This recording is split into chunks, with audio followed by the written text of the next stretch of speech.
Hello दोस्तों, good morning. कैसे हैं आप लोग?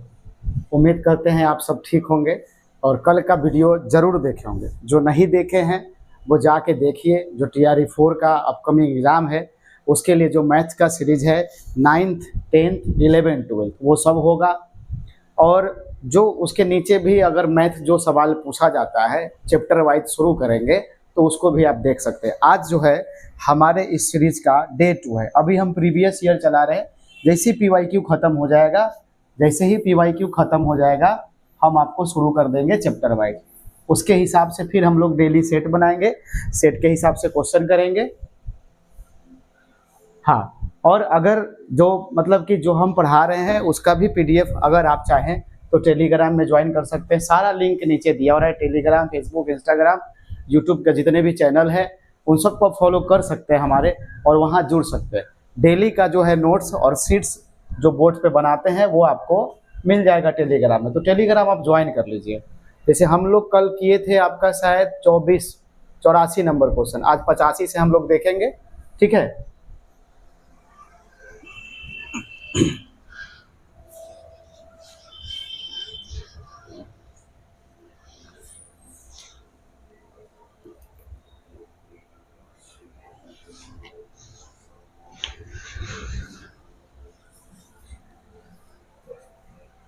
आइए। क्वेश्चन कुछ आसान भी होता है, कुछ भारी भी होता है। हमें हर तरह का क्वेश्चन सीखना है और करना है।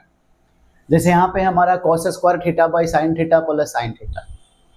ठीक है, कोई ज़्यादा नहीं है, हमेशा ट्री के चक्कर में नहीं पड़ते हैं। अगर यहाँ देखें तो cos स्क्वायर थीटा, आप ठीक से देखिए, और नीचे साइन थीटा, और प्लस में यहाँ पे क्या है हमारा साइन थीटा। ठीक है ना। अगर आप इसका एलसीएम लेंगे तो यहाँ क्या हो जाएगा हमारा साइन थीटा हो जाएगा। साइन यहाँ कैंसिल है तो यहाँ सिर्फ cos स्क्वायर बचेगा, और इसके नीचे 1 है मतलब साइन से मल्टीप्लाई क्या हो जाएगा sine square theta. cos square plus sine square क्या होता है 1 होता है। फिर 1 बाई साइन थीटा हमारा क्या हो जाएगा, हम जानते हैं कि 1 बाई साइन थीटा क्या होगा हमारा कोसेक थीटा। जैसे कुछ चीज़ आपको याद रखना है। याद क्या रखना है आपको, ये रखना है। जैसे कुछ फार्मूला है हमारा जिसको हमको अच्छे से याद रखना है। सबसे पहला फार्मूला है साइन स्क्वायर थीटा प्लस में कॉस स्क्वायर थीटा, ये 1 होता है। अच्छा, यहाँ पे इस तरह भी लिख देगा sine square 400 degree plus cos square 400 degree. ये भी कितना मानेंगे हम लोग 1, क्योंकि थीटा के जगह पे 400 डिग्री कर दे रहा है। अगर आपको यहाँ पे इस तरह से लिख के दे, लिखा है आपको मिले इस तरह से कि sine square 2 theta, sine square 2 theta cos square 2 theta, ये भी क्या होता है 1। कल हम आपको एक चीज़ बताए होंगे। क्या बताए हैं? हम आपको बताए हैं कि sine square alpha plus cos square beta, इसका वैल्यू भी कितना होता है 1। ये कब? अगर हमारा अल्फा और बीटा दोनों का जोड़ कितना डिग्री हो जाए 90 डिग्री। एज फॉर एग्जाम्पल हम आपको कल ही कराए थे, यहाँ पे लिखा हुआ था sine square 50 degree, sine square 50 degree plus cos square 40 degree. देखिए दोनों का सम 90 है, इसका आंसर कितना हो जाएगा 1। एक ये हुआ।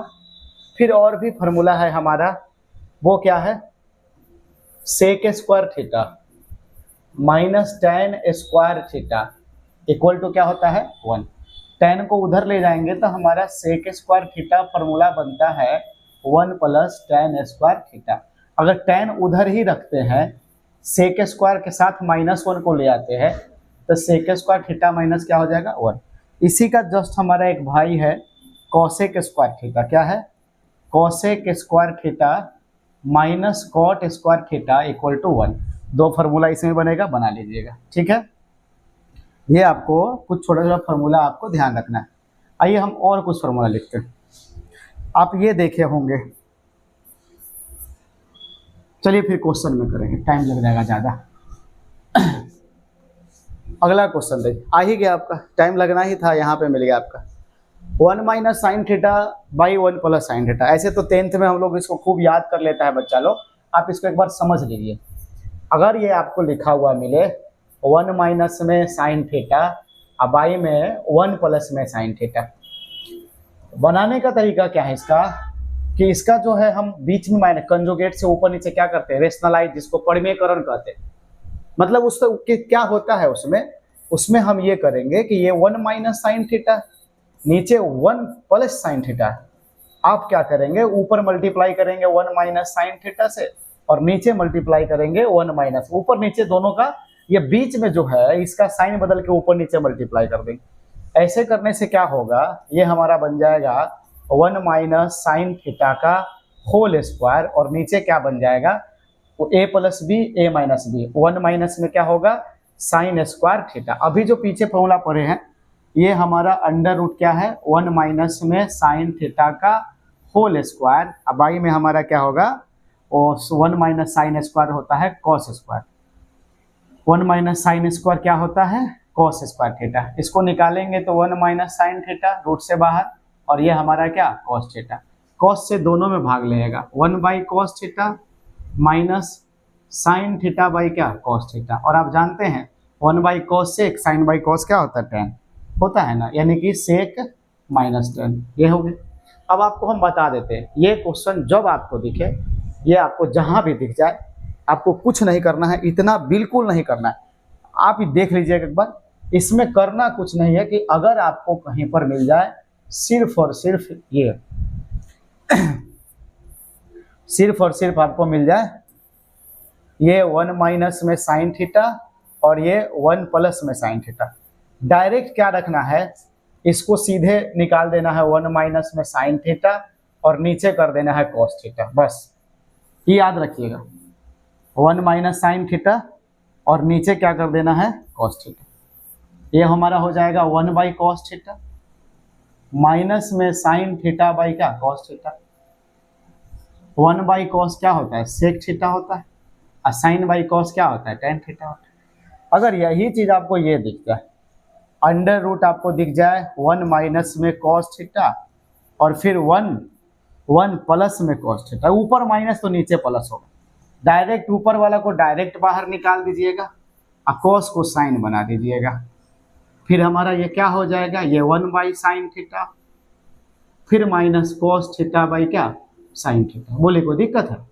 अब आप खुद देख लीजिए, 1 बाई साइन क्या होता है कोसेक थीटा होता है और कॉस बाई साइन क्या होता है कॉट थीटा होता है। अच्छा आप सर इसमें अगर ऊपर नीचे कर दे इसको, तो जैसे इसको कर दे 1 प्लस साइन ऊपर कर दे और ये 1 माइनस साइन नीचे कर दे, कोई दिक्कत नहीं है, 1 प्लस साइन है तो 1 प्लस साइन ही निकालेंगे और नीचे कॉस हो जाएगा, क्या होगा कॉस, फिर से वही आंसर होगा, बस सेक थीटा प्लस क्या हो जाएगा टेन थीटा हो जाएगा।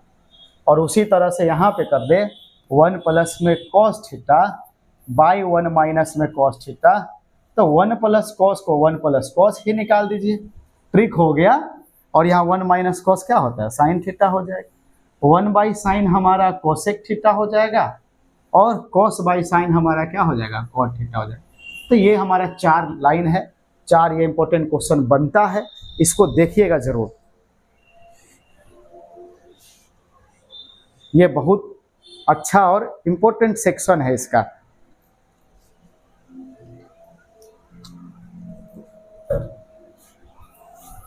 आइए ये क्या है cos 50 बराबर 0। फिर देखिए आपको कभी कदाल ये कंफ्यूजन जानबूझ के देता है, बचवा डर जाए इसलिए वो क्या करेगा थोड़ा सा वो मजा ले लेगा।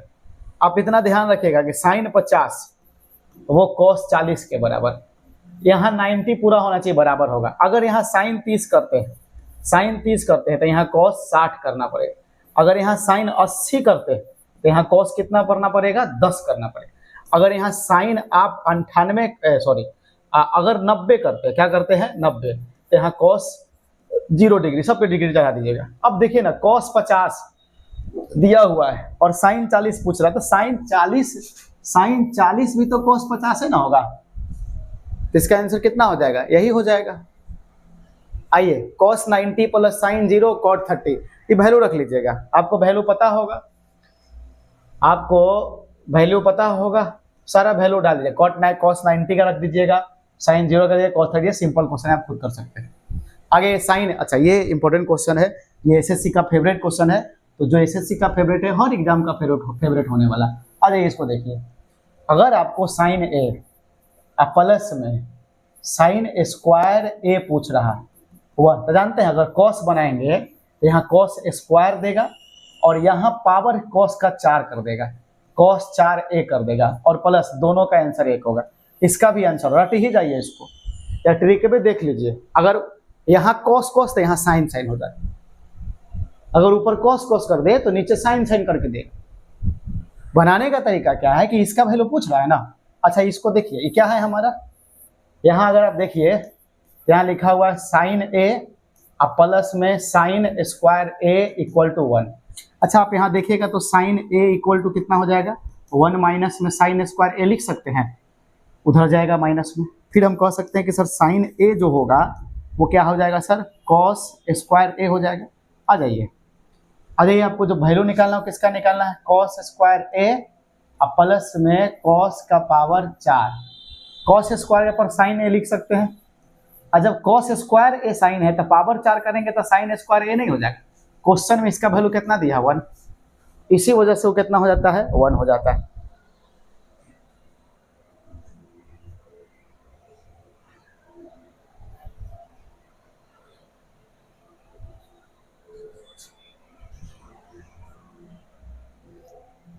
साइन स्क्वायर 30 प्लस, देखिए वैल्यू रख दीजिएगा, इससे वैल्यू रख के बनाने वाला क्वेश्चन, इसको हम नहीं करें तो भी चलेगा। वैल्यू आप जानते हैं, साइन 30 का वैल्यू कितना होता है, 1/2 होता है। tan 60 का वैल्यू कितना होता है, √3 होता है। और उसके बाद cos 45 का वैल्यू कितना होता है, ये 1/√2 होता है। इसको डाल दीजिए, आंसर आ जाएगा। एक आवृत्ति बंटन में माध्य यहाँ पे एक आवृत्ति बंटन के माध्यिका और माध्य क्रमशः 28 और 30 है। बहुलक क्या है, बहुलक क्या है। अच्छा एक बात पता है आपको, एक फार्मूला होता है मोड बराबर 3 मीडियन और 2 मीन होता है, शायद यही होता है, 3 मीडियन और 2 मीन होता है। मोड निकाला, मीडियन कितना है दिया हुआ 3, मीडियन कितना दिया हुआ है 28 और 2 मीन कितना दिया हुआ है 30। तो 28 में 3 से गुना करेंगे 60, 24, 84। गुना कैसे करते हैं, 20, ये 28 है ना, तो 20 प्लस 8 है ना, तो 20 में 3 से करेंगे 60, ये करेंगे 24, मन में जोड़ लिए 84। और यहाँ पे जल्दी ऐसे करते हैं, यहाँ पे हमारा कितना हो जाएगा 60, निकाल देंगे तो कितना का 24। इसको बोलते हैं एम्पेरिकल फार्मूला। क्या बोलते हैं, एम्पेरिकल फार्मूला। ये फार्मूला होता है हमारा मीन मीडियन मोड में रिलेशन। सीधा कभी कभी बीपीएससी के एग्जाम में सीधा फार्मूला ही पूछे हुए, डायरेक्ट फार्मूला भी पूछ देता है, इसलिए फार्मूला देखिएगा ध्यान से।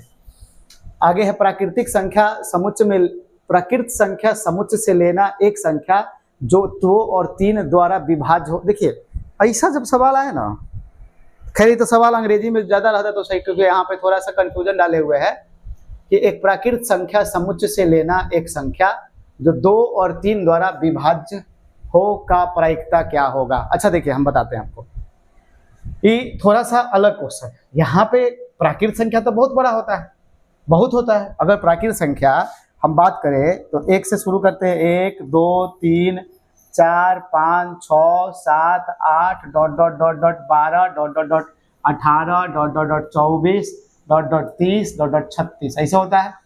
अब कह रहा है कि 2 और 3, तो 2 से विभाज्य लगे, 2 और 3 इससे डिवाइड है, वो कैसे है 6 से डिवाइड है। अब आइए 6 से कई कटेगा, देखिए प्रत्येक 6 संख्या पर एक संख्या 6 से कट रहा है, प्रत्येक 6 संख्या पर एक संख्या कट रहा है, 12 तक में एगो 6 से कट रहा है, फिर 12 से 18 में एगो कट रहा है, यानी कि हर एक 6 पे एक संख्या 6 से कट रहा है।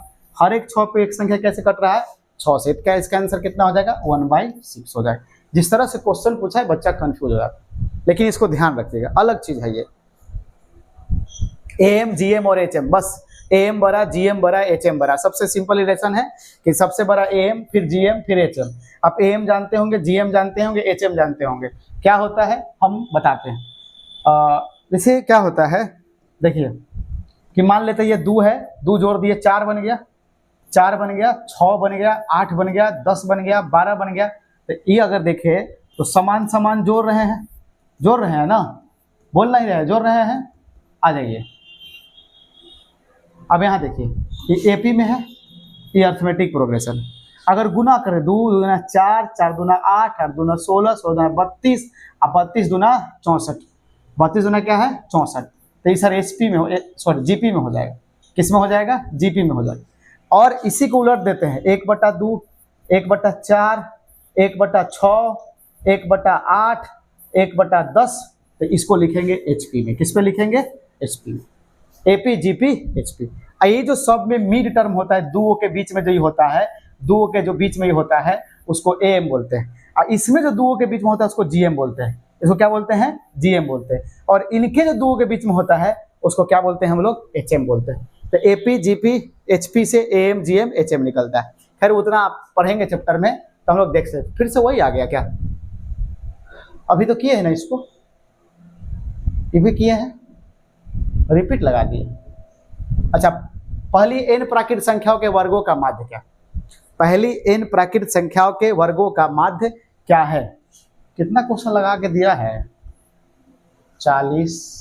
कहाँ तक? आज ठीक है, आज क्वेश्चन पूरा लगाए, आज मन भर करें।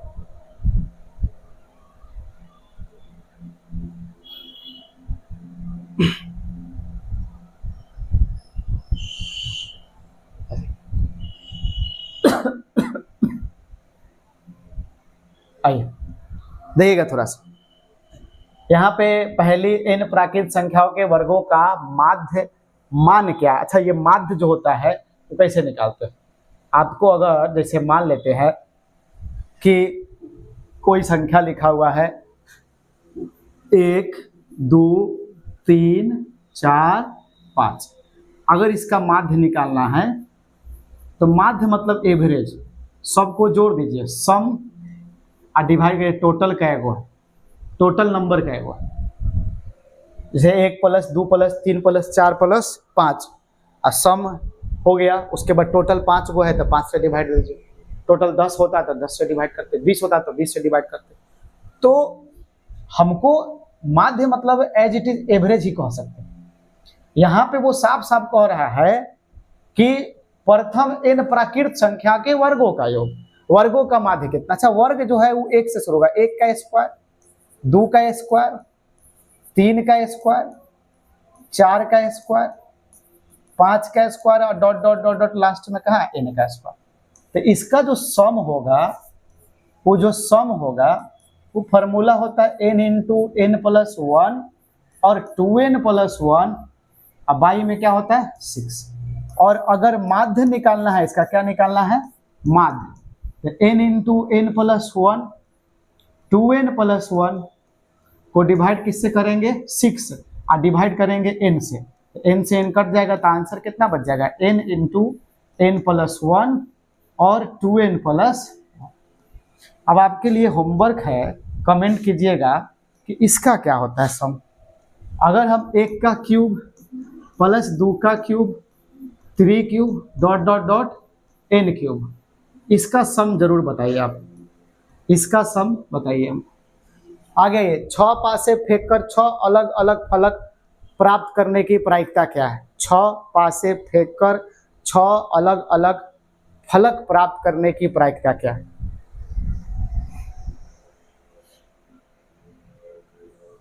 चलिए इसको करिए, 1 मिनट आपके पास है, 1 सेकंड में हम आ रहे हैं।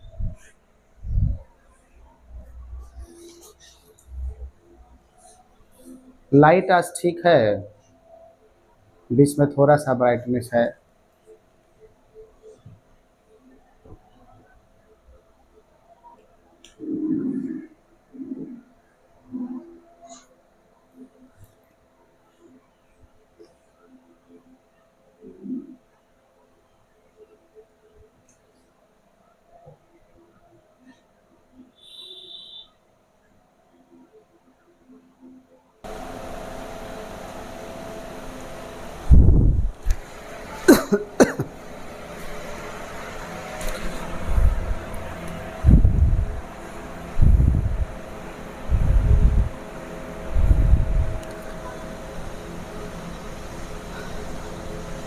क्या है क्वेश्चन? 6 पासे फेंक कर 6 अलग अलग फलक प्राप्त करने की प्रायिकता क्या है? 6 पासा फेंक रहे हैं। अच्छा 6 पासा फेंकेंगे, कोई भी चीज़ का प्रायिकता अगर निकालना है, मान लेते किसी का प्रायिकता, कोई इवेंट ई है, इसका सिंपल प्रायिकता होता है कुल संभव परिणाम, संभव परिणाम, परिणामों की संख्या और बटा में जो आपको चाहिए, यानी जो फेवर में है फेवरेबल की संख्या, जो आपको चाहिए वो कैगो है। अच्छा एक बात बताइए, 6 पासा फेंक रहे तो कुल संभव परिणाम, अगर एक पासा पे अगर हम एक पासा को फेंकेंगे तो 6 आएगा। अभी हमारा काम पूरा नहीं हुआ है, एक बार और फेंकना है, तो उसके आने का उसमें कै गो आएगा, फिर 6 गो आएगा। तीसरा फेंकेंगे तो फिर 6 गो आएगा, चौथा फेंकेंगे तो 6 चांस है, पाँचवा में फिर 6 चांस है, और छठा में फिर क्या 6 चांस है। यानी कि टोटल इतना आने वाला, फेवरेबल कितना है, सॉरी टोटल संभव कितना है, तो टोटल संभव जो है हमारा 6 के पावर 6 है। 6 बार क्या है 6 है। आ जाइए, अब क्या है कि 6 पासे फेंक कर 6 अलग अलग फलक प्राप्त करने की प्रायिकता क्या। अच्छा आइए मान लेते हैं पहला पासा फेंक रहे हैं, तो पहला पासा फेंक रहे हैं तो आपको चाहिए कोई, मान लेते हैं 1, मान लीजिए कि आपको 1 चाहिए, तो पहला पासा पे 1 आएगा, पहला पासा पे 1 आएगा, हो सके नहीं भी आएगा। लेकिन यहाँ पे आप ऐसे समझिए कि अगर आपके पास साफ साफ है कि 6 पासे फेंककर 6 अलग अलग फलक प्राप्त करना है, सपोज करते हैं कि आपको 6 चांस चाहिए, कितना चांस लाना है 6 बार लाना है, 1 2 3 4 5, 1 2 3 4 5 6 हो गया। अब सुनिएगा 6 अलग अलग है, तो मान लेते 6 प्लेट है, क्या प्लेट है 6 प्लेट है, क्या प्लेट है 6 प्लेट। अब अगर कोई बंदा आया तो ये हो सके 1 इस पे आ जाए, चाहे 1 दूसरे बार वाला में आ जाए, 1 तीसरे बार में आ जाए, चौथा बार में 1 आए, 1 पांचवें बार में आए और 1 छठे बार में आए।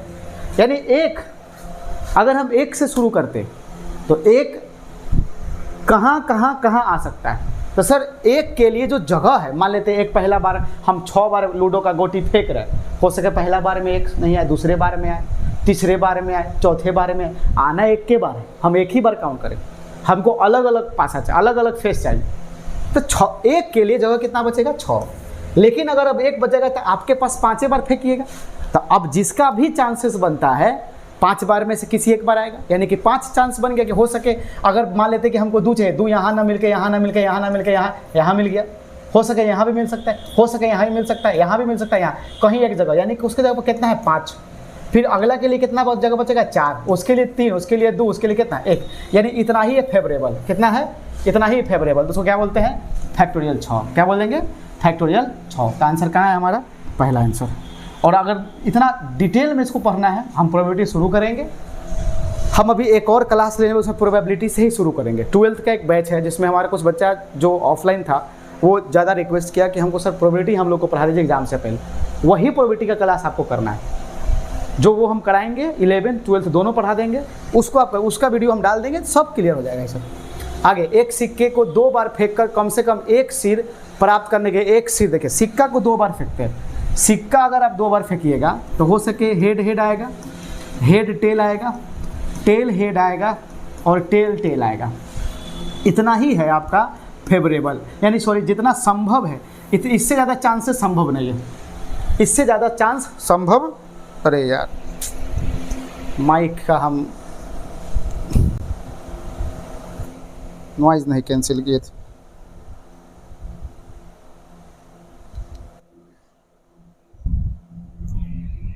माय मिस्टेक, पूरा आवाज़ से मन किरकिरा गया होगा सबका। कोई बात नहीं है, आ जाइए देख लीजिए इसमें head head, head tail, tail head, tail tell.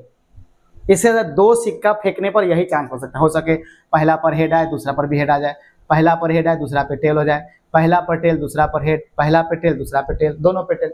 अब बोला इसमें 2 बार फेंककर कम से कम 1 बार सिर यानी हेड, 1 बार हेड, तो 1 बार हेड कम से कम, ये कौन सा है सर कम से कम, तो कम से कम 1 बार हेड का बात कर रहा है, तो आप समझिए ना कि कम से कम 1 बार हेड में क्या है, तो ई भी काउंट करेंगे, ई भी काउंट करेंगे, यानी कि एच टी काउंट करेंगे, टी एच काउंट करेंगे और एच एच करेंगे। ये कम से कम बोला है, अधिक से अधिक नहीं ना बोला है। 4 बार में से कै बार आएगा? 3 बार। तो जो उसका प्रायिकता होगा वो आंसर कितना आएगा? 3 बटा कितना होगा? 4। आइए, 2 रिक्तियों को एक पोस्ट के साक्षात्कार में एक पति और पत्नी उपस्थित रहे। अगर पति के चयन की संभावना 1/7 है और पत्नी के चयन की संभावना 1/5 है, तो वे दोनों की चयन की जब भी ऐसा आए कि इतना का संभावना, देखिए हम जो जान रहे हैं पूरा पेपर देखने के बाद बता रहे हैं कि अगर इस टाइप का क्वेश्चन पॉलिटी से पूछता है, कुछ नहीं कीजिए, वो आप उतना मत देखिए, अभी आप उतना सोचिएगा दिक्कत हो जाएगा।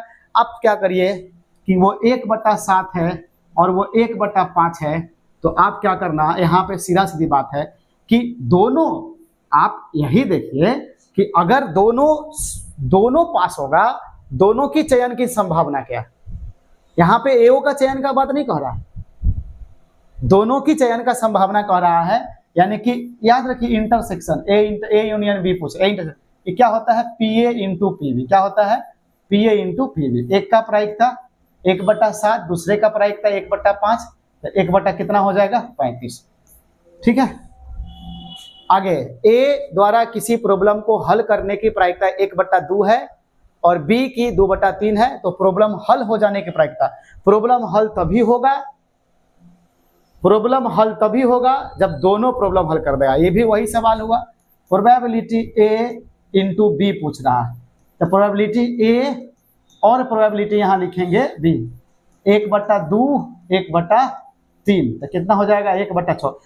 नया बात इसमें को दिखा देते हैं आपको, पूछे कि प्रॉब्लम हल नहीं, हल कब नहीं होगा? जब एगो हल करेगा दूसरा हल नहीं करेगा, यानी कि पी ए मतलब सवाल हल नहीं, सवाल हल तभी माना जाएगा जब दोनों हल होगा। तो दोनों हल करिएगा तो एगो हल करेगा, एगो हल नहीं करेगा, यानी कि पी ए लिखेंगे तो इंटू में पी बी डैश लिखेगा, प्लस पी बी लिखेंगे तो इंटू में पी ए डैश लिखेंगे। हम करेंगे उसको तो कर लेंगे, फिलहाल अभी जो क्वेश्चन है उतना ही हम चर्चा करेंगे। डेटा 3 7 2 5 7 1 9 6 का माध्यिका क्या है? माध्यिका निकालने का सबसे सिंपल तरीका है, इसको अरेंज कर दीजिए एक लाइन में, इसको अरेंज करिए बढ़ते क्रम चाहे घटते क्रम में।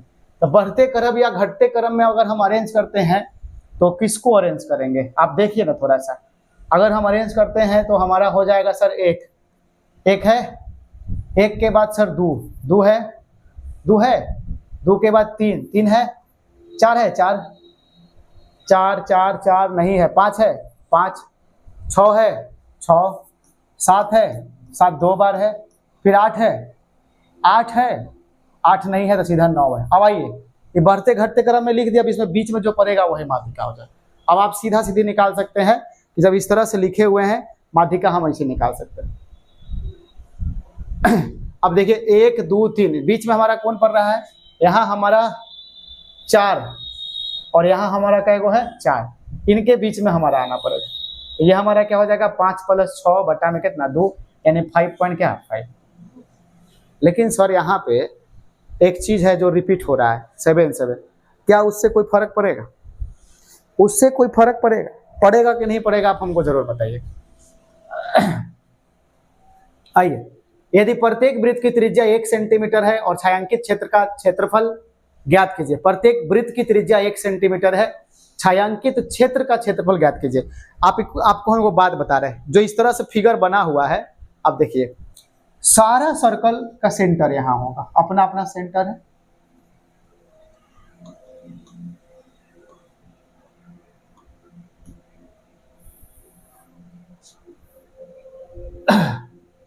दिख रहा है?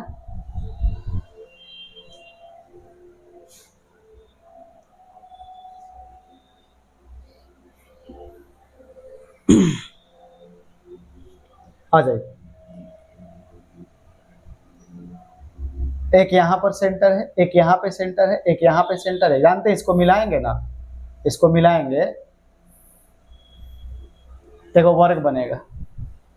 उस वर्ग के भुजा का लंबाई कितना होगा आपको पता है? इस वर्ग की भुजा की लंबाई होगा 1 सेंटीमीटर, इसका त्रिज्या है 1 सेंटीमीटर, यानी कि इसका लंबाई होगा 2 सेंटीमीटर। कितना होगा? 2 सेंटीमीटर। और आप समझिएगा, इस वर्ग के क्षेत्रफल में से हमारे पास एक त्रिज्यखंड यहाँ है, एक त्रिज्यखंड यहाँ है, और एक त्रिज्यखंड यहाँ है, और एक त्रिज्यखंड यहाँ है। आप देखिए इस त्रिज्यखंड को देखिए, अगर आप देख पा रहे हैं तो उसको देखिए। ये 4 को जो त्रिज्यखंड आपको दिखाई दे रहा है, ये ब्लू वाला 1 2 3 4, वो चारों को अगर आप उठा के जोड़िएगा ना तो वो आपका सर्किल बन जाएगा। इस चारों को अगर आप यहाँ निकाल दीजिएगा और निकाल के इसको इस तरह से रख दीजिएगा तो ये आपका एक नया सर्किल बनाएगा। वो है ये सर्किल बनेगा, वो सर्किल वही है जो पहले से बाहर बना हुआ है। इस सर्किल का रेडियस कितना आएगा? 1 सेंटीमीटर। तो ये जो बीच वाला सेक्शन आपसे पूछ रहा है, ये बीच वाला छोटू सा जो है इसका, इस छोटू का जो क्षेत्रफल पूछ रहा है इसका ये कुछ नहीं है, ये जो है आपका वर्ग का क्षेत्रफल, वर्ग माइनस वृत्त है। वर्ग हमारा क्या होता है? भुजा का स्क्वायर, भुजा इसका 2 है तो 2 का स्क्वायर। अब वृत्त हमारा क्या होता है? Pi r square, pi r square. तो 4 पाई रेडियस 1 का स्क्वायर, यानी 4 माइनस पाई सेंटीमीटर स्क्वायर। ठीक है, हम इसका मेंसुरेशन का एगो फूल पत्ती का चैप्टर है, खाली फूल डिजाइन बना हुआ रहेगा, उसी से संबंधित सवाल आपको पूछेगा। हम वो करेंगे, एगो बारी से आराम से करेंगे। फिर से वही क्वेश्चन लगा हुआ है, भांग पे के क्वेश्चन। अच्छा, 7 पुरुष और 7 स्त्री। देखिए आपका जो बीपीएससी पूछा है सवाल, हम देख रहे हैं कि हल्का सवाल है, लेकिन जितना हल्का है वो सब में यूनिक सवाल पूछा। ऐसे ही कोई आलतू फालतू उठा के नहीं पूछ दिया है हल्का के नाम पर, सारा यूनिक सवाल पूछा है।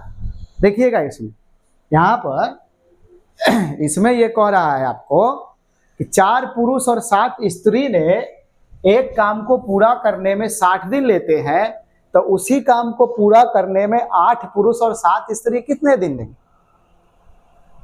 यहां बच्चा को ये समझा, तुम तो सीधे, या हम जो पढ़े सीधा सब लोग क्या कहेगा कि सर यहाँ पे 7 पुरुष यानी कि 7 मेल, सॉरी 4 मेल है, 4 गो मेल है, 4 मेल है।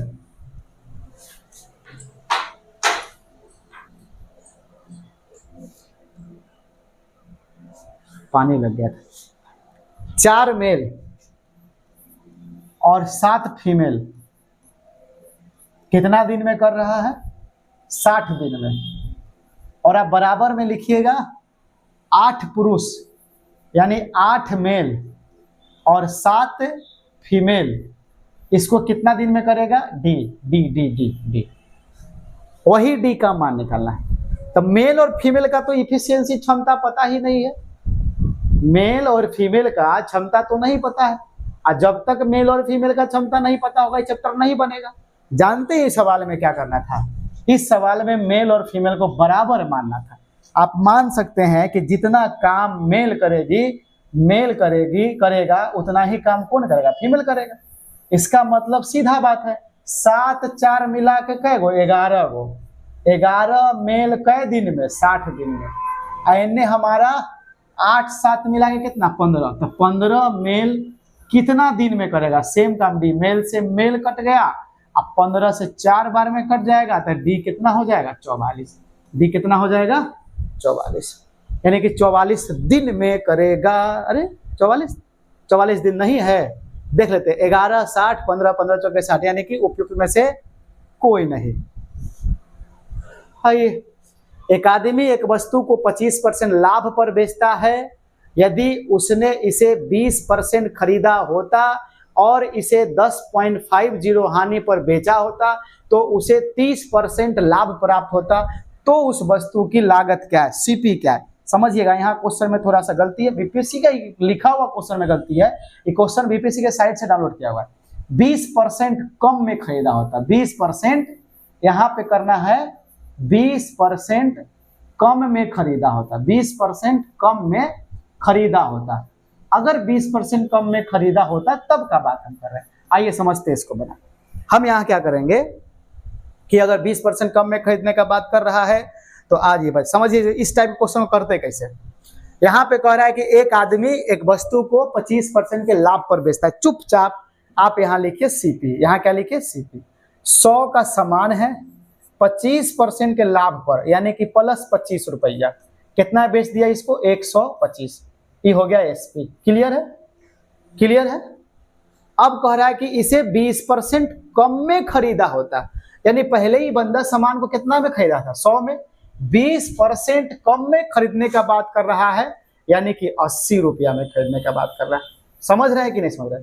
अब 10.5 की हानि पर बेचा होता, इसे 10 रुपये हानि पर बेचा होता तो 30% का लाभ, ये जो लिखा हुआ ये हो गड़बड़ लिखा, 10.5 कम पर बेचा होगा, कितना में बेचा होगा कम पर, यानी कि यहाँ जितना में बेचा है उससे 10.5 रुपया कम में बेचे तो उसको 30% का लाभ, 30% का लाभ तो इस पे होगा, तो इस पे 30% का लाभ अगर आप निकालिएगा तो 80 का 30% 24 होगा, यानी कितना बेच दिया सर 104 में। अब आप बताइए कि पहले जो सामान 125 यूनिट में बेच रहा था, अब उसको कितना बेच रहा है 104 यूनिट बेच रहा है, कितना कम पर बेच रहा है 21, लेकिन सच में कितना कम करने के लिए बोला है 10.50, यानी कि इस 21 का वैल्यू कितना है 10.50 रुपया, 10.50 रुपया, 21 का वैल्यू 10.50 रुपया। आपसे क्या पूछ रहा है सीपी, सीपी है 100,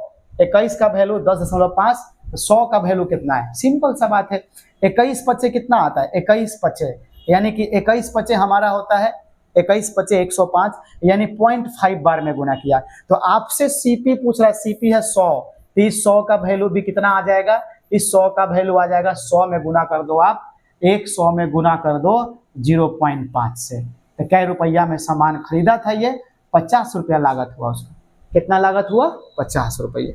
समझे कि नहीं समझे? अभी स्टेट का नोटिफिकेशन आया, बीपीएससी एग्जाम जो हमारा टीआरई 4 होने वाला, जब से इसका घोषणा हुआ है कि टीआरई 4 लिया जाएगा टीआरई 3 के बाद जस्ट बाद, तभी से ये विवाद में है कि डेट को लेके, कभी वैकेंसी को लेके, कभी एग्जाम प्री और मेंस होगा उसको लेके, और इसी चक्कर में लेट होते जा रहा है। सीटेट हुआ, फिर स्टेट हुआ, फिर स्टेट हुआ, अभी स्टेट का फिर से लोग मांग भी कर रहा था, संजोग से स्टेट आ गया नोटिफिकेशन, तो अब स्टेट का एग्जाम वो ले लेगा, उसके बाद ही आपका बीपीएससी का एग्जाम ले।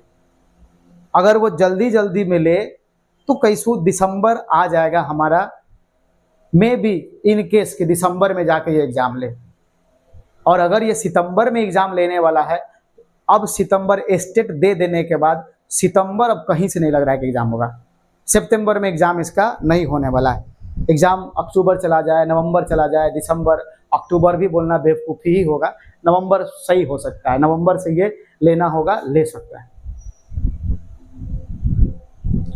कोई ठीक नहीं है, कोई ठीक नहीं है कि दिसंबर चला जाए, लेकिन उससे ज़्यादा लेट नहीं जाएगा एग्जाम, ऐसे भी बहुत प्रेशर पड़ गया इस एग्जाम पे, तो पढ़िए, धीरे धीरे पढ़िए, लेकिन पढ़ते रहिए।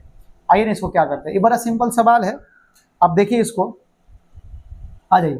एक आदमी धारा के अनुकूल 30 किलोमीटर और धारा के विपरीत 18 किलोमीटर नाव चलाता है, जिसमें हर बार 5 घंटे लगता है। अच्छा एक बात बताइए, धारा के अनुकूल कहने का मतलब कि इधर मान लेते हैं कि हमारा पानी इस तरह से जा रही है, ये धारा है, अगर ये बंदा आपका नाव पानी में चला रहा है इस तरह से, तो ये हमारा धारा है। अब अगर वो इसमें नाव लेके जा रहा है,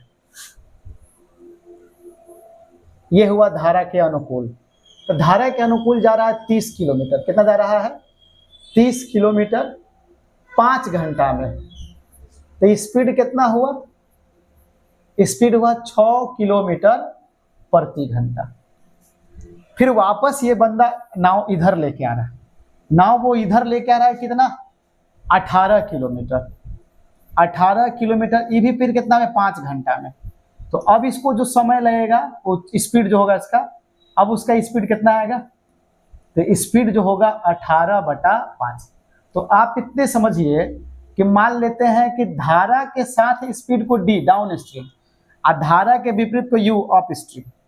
तो जानते हैं डी में क्या होता है, धारा डी मतलब रहेगा ना, तो नाव प्लस धारा दोनों जोड़ लेते हैं, नाव प्लस धारा क्या कर लेते हैं, दोनों। और वापस आइएगा ना तो नाव में से धारा का चाल क्या करते हैं, घटा लेते हैं। नाव में से क्या घटा लेते हैं, धारा का चाल घटा। आप इतने समझिए कि आप कभी बचपन में साइकिल चलाते होंगे, अभी भी चलाते होंगे, तो अगर हवा जिस डायरेक्शन में जा रही है, अगर उसी डायरेक्शन में आप साइकिल लेके जा रहे हैं तो आपको सपोर्ट मिलता है हवा से। लेकिन अपोजिट कब होता है कि जब हवा उधर से आ रही है और आप उधर जा रहे हैं विपरीत, तो आपका जो है आपको बहुत तकलीफ होता है, साइकिल चलाना बड़ा मेहनत लगता है। सेम चीज है ना कि अगर आप पानी की दिशा में जाएंगे तो पानी भी ऐड हो जाएगा, अपोजिट आएंगे तो पानी आपको उधर ठेलेगा, आप इधर आइएगा तो पानी अपना स्पीड माइनस कर लेगा। तो अगर डाउन स्ट्रीम अप स्ट्रीम पता है, डाउन स्ट्रीम अप स्ट्रीम पता है, तो अगर आपसे बोले कि नाव का चाल क्या है, नाव का चाल, तो नाव का चाल अगर निकालना है तो डाउन और अप को जोड़ के दूसरे भाग दे दीजिए, और धारा का चाल निकालना है तो डाउन और अप को घटा के दूसरे भाग दे दीजिए। आइए क्या पूछ रहा है, हर बार 5 घंटे के धारा के विपरीत आदमी धारा के अनुकाल है, क्या पूछ रहा है, तो धारा का वेग, धारा के वेग पूछ रहा है, धारा का वेग पूछ रहा है, तो धारा पूछ रहा है। तो धारा क्या है, डाउन स्ट्रीम कितना की स्पीड है इसका 6, तो 6 माइनस अप स्ट्रीम कितना है इसका 18/5, 18/5 कितना से भाग देंगे, 2 से। एलसीएम ले लीजिए ना, 6 × 5 = 30 माइनस 18 बटा में कितना 5, और नीचे हमारा 2 था, तो 30 में से 18 जाएगा तो कितना बचेगा, 30 से 18 जाएगा तो 12 बचेगा, 12 में इन्हें 5 है और इन्हें 2 है, 6 12 में कट जाएगा, यानी कि 1.2 किलोमीटर पर आवर। आगे है हमारा स्प्रिट में मिलाए गए पानी का लागत मूल्य पर बेचने पर 25% का लाभ प्राप्त होने वाला है। स्प्रिट में मिलाए गए पानी का लागत मूल्य पर बेचने पर 25% का लाभ प्राप्त होने वाले का अनुपात। अच्छा, ये कह रहा है कि हम तेजाब में पानी मिला रहे हैं, तेजाब में क्या मिला रहे हैं, पानी मिला रहे हैं, हमको लाभ कितना का हो रहा है, 25% का। लाभ कितना का हो रहा है, 25। लाभ कितना है, लाभ है सर 25%, तो 25% का लाभ है, यानी 1/4, यानी कि 4 में हमारा कितना हो गया, लागत 1 हो गया। 4 अगर है 1/4 का लाभ है, इसका मतलब कि अगर कहे तो 4 रुपया के सामान देंगे तो हमको प्रॉफिट कै रुपया का हो गया, 5 रुपया, सॉरी 1 रुपया। 4 पर कितना का प्रॉफिट हो रहा है, 4 पे कितना का प्रॉफिट हो रहा है, 1 का। तो यहाँ से साफ साफ वही कह रहा है कि हम किस अनुपात में मिला रहे हैं, स्प्रिट में मिलाए गए पानी का अनुपात। तो ये 4 पर 1, 4 पर कितना का हो गया, 1, तो मिलाया गया पानी कितना मिलाया, 1 मिला दिया ना। अरे इसे समझो यार, तुम इतना समझो, सीधी बात है कि अगर 25% का फायदा हुआ तो 1/4 का फायदा हुआ। इसका मतलब कि अगर हम 4 रुपया का अपना सामान, 4 रुपया का सामान पर हमको कै रुपया का फायदा हो रहा है, 1 रुपया का। इसका मतलब कि उसको हम 5 रुपया का सामान दे रहे हैं, कितना का दे रहे हैं, 5 का, जिसमें 4 हमारा लागत है और 1 हमारा फायदा हो रहा है। तो मिलावटो तो वही ना जो फायदा किए सो है ना कि पानी, दूध में कथी पानी मिला रहे हैं, चाहे स्प्रिट में पानी मिला रहे हैं, तो पानी वाला ना फायदा हो रहा है, पानी प्रॉफिट में जा रहा है। तो मिलावट कितना किए, मिलावट जो किए वो बताइए, मिलावट कितना किए आप वो बताइए। आप उसको 4 रुपया का सामान दे रहे हैं 5 रुपया में, 25% फायदा का मतलब ये हुआ, 4 रुपया का सामान दे रहे हैं 5 रुपया में, 1 रुपया उसमें आपका क्या हो रहा है, फायदा हो रहा है। तो जो फायदा हो रहा है वो मिलावट की वजह से ही हुआ ना। तो देख लीजिए कौन अनुपात हमारा हुआ। मिलाएंगे तब पहले रखेंगे उसको, अब बाद में टोटल, तो 1 और 4 लिखिएगा, 4 और 1 नहीं लिख दीजिएगा। 11 पेंसिल में 10 रुपए में खरीदी जाती है, और 10 सिंपल सवाल ऐसा खूब पूछता है। ये बहुत आउटडेटेड क्वेश्चन है, आउटडेटेड क्वेश्चन का मतलब बहुत पहले पूछा जाता था कि 11 पेंसिल 10 रुपया में, 11 पेंसिल जो है वो कितना खरीद रहा है, 10 रुपया में खरीद रहा है। 11 पेंसिल कितना में, 10 रुपया में। और 10 पेंसिल कितना बेच रहा है, 10 पेंसिल कितना बेच रहा है, 10 पेंसिल बेच रहा है कितना में, 11 में। ऐसा करते हैं, जब आर्टिकल हो, जब सामान बेचने खरीदने वाला हो, तो आप जो है प्रॉफिट और लॉस तभी निकाल सकते हैं कि जितना सामान खरीदे उतने सामान बेच रहे, जितना सामान खरीदे और उतना ही बेच रहा है,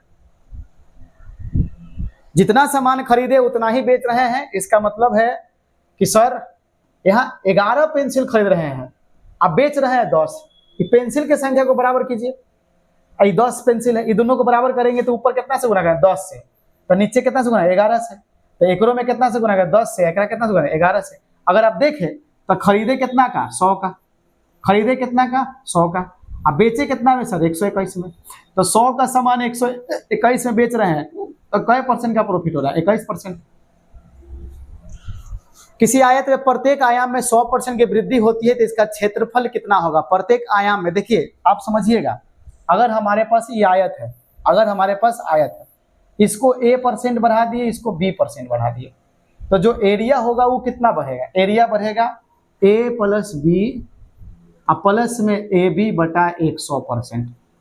यानी कि देखिए 100 बढ़ाए हैं तो 100 प्लस 100 प्लस में 100 गुना 100 बटा में 100, यानी कितना परसेंट बढ़ जाएगा एरिया हमारा 300%। कितना परसेंट बढ़ जाएगा 300%। आयाम मतलब लंबाई और चौड़ाई। एक शंकु की ऊंचाई 4.8 सेंटीमीटर है और इसके आधार का व्यास 4 सेंटीमीटर है, तो इसकी त्रिज्या, इसकी तिरछी ऊंचाई ज्ञात करें। अच्छा तिरछी ऊंचाई क्या होता है, तिरछी ऊंचाई हमारा ये होता है, ये रेडियस है, ये हाइट है, तो तिरछी ऊंचाई है। यानी कि तिरछी ऊंचाई जो होता है h स्क्वायर प्लस में क्या होता है r स्क्वायर। यानी अगर देखा जाए तो राइट एंगल ट्रायंगल की तरह काम नहीं करता है, राइट एंगल ट्रायंगल की तरह काम करता है कि नहीं करता है। आप कहेंगे कि सर रेडियस, हाइपोटेनस और एल, सर पी बी और एच, तो जो हमारा एल होता है वो कर्ण के जगह पर होता है।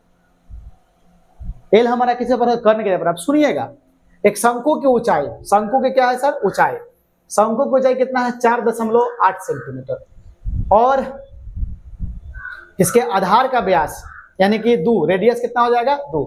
स्लैंट हाइट पूछ रहा है, क्या पूछ रहा है, स्लैंट हाइट, स्लैंट हाइट पूछ रहा है, यानी एल पूछ रहा है। एल निकालने का आपके पास बहुत रास्ता है। एल आप कर सकते हैं, एल ए बराबर क्या होता है p square plus b square कर दीजिए, 4.8 का स्क्वायर प्लस 2 का स्क्वायर कर दीजिए। 8 × 5 = 40, 5 × 20 = 24। जानते हैं वो चीज, थोड़ा सा आपको मैं वो चीज बताते हैं कि जब राइट एंगल ट्रायंगल है तो हमारे पास एगो चीज होता है, आप ट्रिपलेट ही रट जाइए, आप ट्रिपलेट रटिए। उधर वाला दिखता है कि नहीं दिखता है, क्योंकि कट रहा होगा। अच्छा चलिए दिख रहा है, हाँ ये देखिए, ये क्या होता है ट्रिपलेट। अगर ये राइट एंगल ट्रायंगल है, ये 3 होगा, ये 4 होगा, तो ये 5 होगा, हमको याद करने की जरूरत। और अगर ये 8 है, ये 15 है, तो ये 17 होगा। अच्छा ये दोनों आपस में चेंज हो सकता है, ये हो गया 5 हो गया, ये 12 हो गया, ये 13 हो गया। अगर ये 7 होगा, ये 24 होगा, ये 25 होगा। ये 20 होगा, ये 21 होगा, तो ये 29 होगा। और सुनिए, देखिएगा अगर इसका डबल कर देते हैं, ये 10 करिएगा तो ये 24 होगा, और सर ये 26 होगा, राइट एंगल ट्रायंगल बनाएगा। इसका भी डबल कर दीजिए, ये 16 करिएगा तो ये 30 करना पड़ेगा, और ये 34 करना पड़ेगा।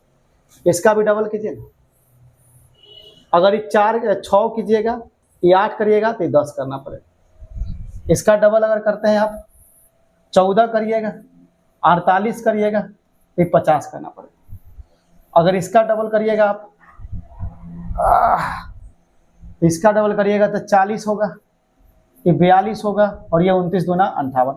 उतना नहीं, आधा आधा भी कर सकते हैं, सब ट्रिपलेटे होगा।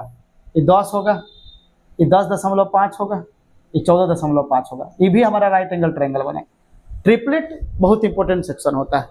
अगर ये हम याद कर जाते हैं, 20, 21, 29 का ट्रिपलेट होता है, 7, 24, 25 होता है, हमको तुरंत बना लेंगे अगर ट्रिपलेट याद है। सर ऐसा ट्रिपलेट तो होता नहीं है, लेकिन अगर हम थोड़ा सा दिमाग लगाएं, जानते हैं क्या है, ये देखिए तो इसमें 5 से गुना करें 10 बन जाएगा, 10 बना।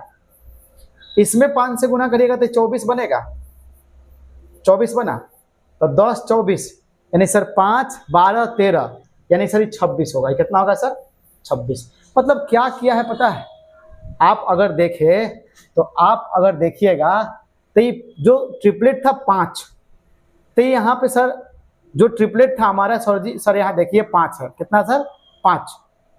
और एक था ट्रिपलेट हमारा, ट्रिपलेट में था सर 5, 12 और 13। अब कॉमन सेंस लगाइए, कॉमन सेंस लगाइए कि ये अगर हमारा ट्रिपलेट होता तो अगर ये 5 होता तो ये 12 होता, और ये क्या होता 13। यहाँ पे सर 10 होता, ये 24 होता, तो कितना होता सर 26। यानी कि अगर 10 है, 24 है और 26 है, ये भी तो ट्रिपलेट हो जाएगा हमारा सर। अगर ये 10 है, ये 24 है और ये 26 है, तो 10, 24, 26, इसको कितना से भाग दिया है? 5 से, इसको भी 5 से, तो इसको भी किस से? 5 से। 26 को 5 से भाग दीजिए, आंसर वही हो जाएगा 25, 25, 5 दूना 10। समझे? कोई जरूरत नहीं स्क्वायर फिर स्क्वायर करने का। और आइए,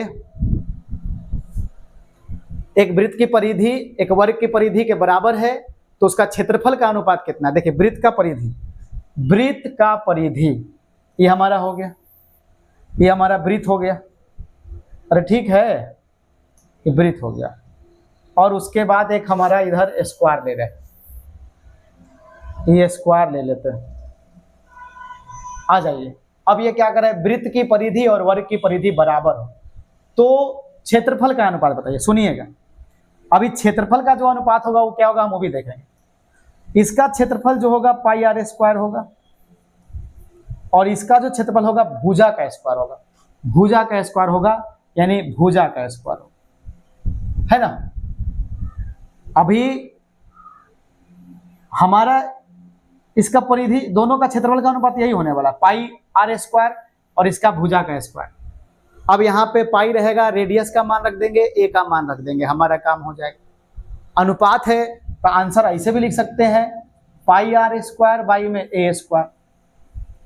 पाई को बाहर छोड़ दीजिए, आर बटा ए का स्क्वायर लिख दीजिए, ठीक है ना। आ जाइए, वृत्त की परिधि वर्ग की परिधि के बराबर है। इसका परिधि कितना होता है? 2 पाई आर और इसका परिधि कितना होगा? 4a square. अब आप खुद देख लीजिए कि आर और ए स्क्वायर नहीं 4a ना होगा, आर और ए का अनुपात तो निकल गया, आर बटा ए जो आंसर आएगा वो 4 बटा 2 पाई आएगा। आएगा कि नहीं आएगा? तो आपसे जो पूछ रहा है पाई आर बटा ए का होल स्क्वायर है, आप रख दीजिए, पाई हो गया, आर बटा ए का वैल्यू कितना आएगा? 4 बटा में 2 पाई का स्क्वायर। यहाँ पाई का पाई, यहाँ इंटू 4 का स्क्वायर 16 और 2 का स्क्वायर 4 और पाई का स्क्वायर पाई स्क्वायर। यहाँ हम एगो पाई से एगो पाई काट देंगे, एगो 4 से 4 बार में काट देंगे, तो 4 बटा 22 बटा 7। तो 4 से कटेगा 2 दूना, इन्हें कटेगा 11 दूना, उलटिएगा तो 14 अनुपात कितना हो जाएगा? 11। कितना हो जाएगा? 14 अनुपात 11। ठीक है, आइए, 5 संख्याओं का माध्य 18 है। यदि एक छोटी संख्या को हटा दी जाए तो उनका माध्य क्या होगा? 16। अभी माध्य को ही हम लोग एवरेज बोलते हैं। अब सुनिए, आप ऐसे समझिए कि यहाँ एवरेज दिया हुआ है। क्या दिया हुआ है? एवरेज। 5 संख्या का एवरेज दिया हुआ है और 5 संख्या का एवरेज 18 है। यदि एक संख्या को हटा दिया जाए तो उनका एवरेज 16। अब जब कॉन्सेप्ट हमारा माध्य वाला होता है, कॉन्सेप्ट हमारा क्या होता है? माध्य वाला होता है। तो जब माध्य वाला कॉन्सेप्ट होता है क्या होगा? देखिए, माध्य हो चाहे एवरेज हो, सुनिए,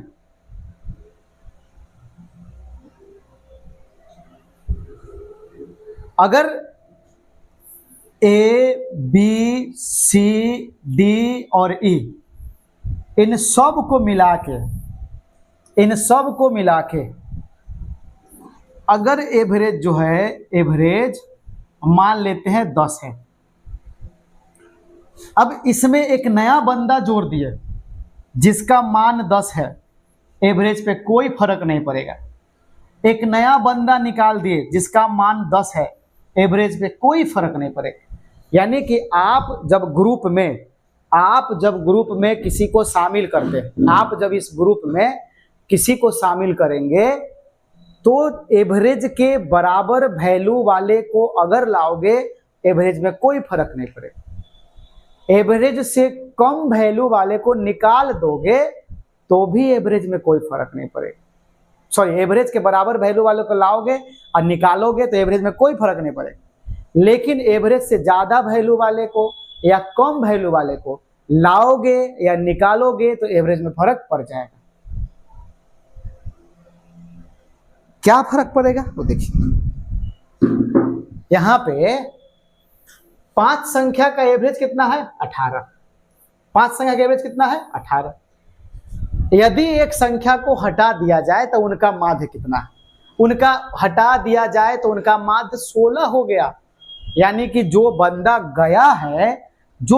गया है उसका वैल्यू एवरेज के जितना नहीं है। अगर 5 आदमी कमा रहा है, उसमें से कोई, अभी हम कर ही देते इधर, देखिए जैसे यहाँ पे एक घर बनाते हैं, एक घर ले लेते हैं हम आपको। इस घर में 5 बंदा है, यहाँ मान लेते हैं एक बंदा है, ठीक है, ये दूसरा बंदा है, ये तीसरा बंदा है, और ये चौथा बंदा है, और ये 5वां बंदा है। अब यहाँ पे क्या कर रहा है, सपोज करो कि 50,000 कमा रहा है, ये 40,000 कमा रहा है, ये कितना कमा रहा है, 5, 4 और 10,000 कमा रहा है, यानी कि कितना हो गया, 1 लाख। आई कमा रहा है मान लो 70,000, कितना कमा रहा है, 70,000, और ये कमा रहा है मान लो 30,000। तो एवरेज कितना आएगा, तो आप कहिएगा सर 50, 40, 90, 100 यानी 70 से 100, यानी कि 200 के।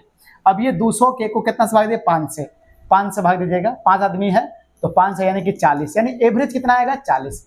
एवरेज कितना आएगा, 40। अब सुनिए, इसमें एक ऐसा बंदा है जो 40,000 कमा रहा है, उसको भेज दीजिए, उसको कहिए भाई तुम जाओ। जो बंदा 40,000 कमा रहा है उसको कहिए कि तुम जाओ, जो बंदा 40,000 कमा रहा है उसको कहिए कि तुम यहां से जाओ, तुम्हारा कोई काम नहीं है। तो अगर वो उसको आप जाने के लिए बोल दीजिएगा तो वो जाएगा। हाँ, अगर उसको कहिएगा कि तुम निकलो, रुको ऊपर मत जाओ, अब वो चला गया, 40,000 वाला अगर चला गया तब एवरेज कितना हो जाएगा, उसको छोड़ दीजिए, 50, 70, 1 20, 1 50 और 1 60, 160 के को 4 से 40 के। देखिए क्या हुआ कि अगर कोई बंदा जो एवरेज के बराबर कमा रहा था वो चला जाएगा तो एवरेज पे कोई फर्क नहीं पड़ेगा, लेकिन भगाइए उसको, किसको भगाइए, 70,000 वाला को। 70 लोग भाई तुम जाओ, तो कितना बच जाएगा हमारा, तब जो नया एवरेज आएगा 130 के होगा। कितना आएगा, 130 के, 4 आदमी बटेगा, कितना बटेगा, 4 आदमी में। जब 4 आदमी में 130 के बटेगा तो कितना आ जाएगा, 4 तिहाई 12, 2 4 दूना 8, यानी कि 32.5 के। देखिए एवरेज कम गया कि नहीं कम गया, एवरेज कमा कि नहीं, क्योंकि वो एवरेज से ज्यादा ला रहा था, उसका तो पैसा आप में बराबर बट रहा था। अगर एवरेज से कम वाला जाए तो फायदा हो जाएगा, क्योंकि वो कमा रहा था 10,000, औसत के हिसाब से 40,000 ले रहा था, तो 30,000 बचेगा कि नहीं बचेगा। तो आप अगर एवरेज से निकल के कोई बंदा जाता है तो वो एवरेज का डाटा ले जाके आपको देना पड़ेगा उसको। कैसे, जैसे इस क्वेश्चन में देखिए, ये क्वेश्चन कह रहा है कि सर 5 संख्या का माध्य 18 है, यदि एक संख्या को हटा दिया तो उनका माध्य 16 हो गया, तो हटाया गया संख्या 18 से ज्यादा हो, कितना होगा, 18 से ज्यादा हो। अब वो गया, उसको मिल रहा था 16, अब वो गया तो बोलेगा भाई हम कितना कमा रहे हैं, 18 से ज्यादा, 16 से बेसी कमा रहे हैं, 18 से ज्यादा कमा रहे हैं, तो मेरा सारा वापस चला जाए। उस एवरेज से ज्यादा कमा रहा था, उसका कमाई सब में बट रहा है, लेकिन अब वो जाएगा एवरेज से ज्यादा लेके जाएगा, क्योंकि उसके जाने से एवरेज घटा है। तो 18 से ज्यादा है, कितना ज्यादा है सर, कितना कम गया, 16 हो गया, तो कई गो बंदा बच गया, 4 गो बच गया, सब अपना अपना 2 रुपया निकाल के उसको दे दिया।